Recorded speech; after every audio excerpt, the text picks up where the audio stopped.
അമ്മ എന്ന ആ മാതൃത്വത്തെ ദേവിയായി സങ്കല്പിക്കുന്ന, ആ മാതൃത്വത്തിന്, ആ സ്ത്രീത്വത്തിന് ഏറ്റവും ഉപരിയായ ഒരു സ്ഥാനം കൊടുക്കുന്ന ഏക ഒരു വിശ്വാസികൾ ഭാരതത്തിൽ മാത്രമേ. ഈ പ്രകൃതി ഇവിടെ എന്നാണോ ഉണ്ടായത് അന്നു മുതലേ ദേവിയെ ആരാധിച്ചു വരുന്ന ഒരു സമൂഹം നമുക്കുണ്ട്.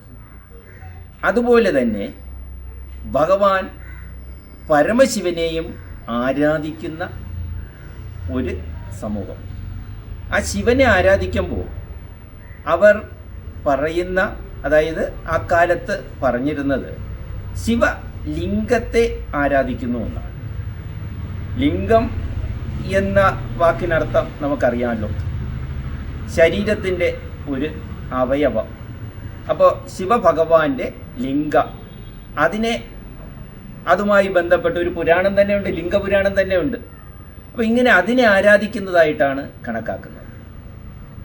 എപ്പോഴാണോ ആര്യന്മാർ ഇവിടെ പ്രവേശിച്ചത്, അതിൻ്റെ ഇടയ്ക്ക് ഒരു കാര്യം ഞാൻ പറഞ്ഞോട്ടെ. ഞാൻ ഈ ചരിത്രം പറയുമ്പോൾ ചരിത്രകാരന്മാരുടെ ചരിത്രം അപ്പടി പറയുന്നില്ല. വായിച്ചപ്പോൾ എനിക്കെന്താണോ തോന്നുന്നത് അതുകൂടെ ഞാനിതിൽ കൂട്ടിക്കലർത്തും.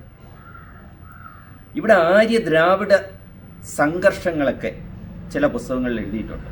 ഇവിടെ ദ്രാവിഡന്മാരുണ്ട്, പുറത്തുനിന്ന് വന്നവരാണ് ആര്യന്മാർ. പക്ഷെ എനിക്കങ്ങനെ തോന്നിയിട്ടില്ല. കാരണം നമുക്കൊരു സങ്കല്പം ഉണ്ടല്ലോ, ഭൂമിദേവി എന്ന് പറയുന്ന ഒരു സങ്കല്പം. ഭൂമി ഇങ്ങനെ പരന്നു കിടക്കുകയാണല്ലോ, അവിടെ പുറം ലോകം എവിടെയാ?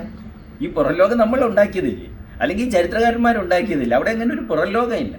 ഇനി ഈ ചരിത്രകാരന്മാർ പറയുന്ന ഈ ആര്യന്മാരുടെ പ്രഭവ കേന്ദ്രമെന്ന് പറയുന്നത് മധ്യ ഏഷ്യയാണ്.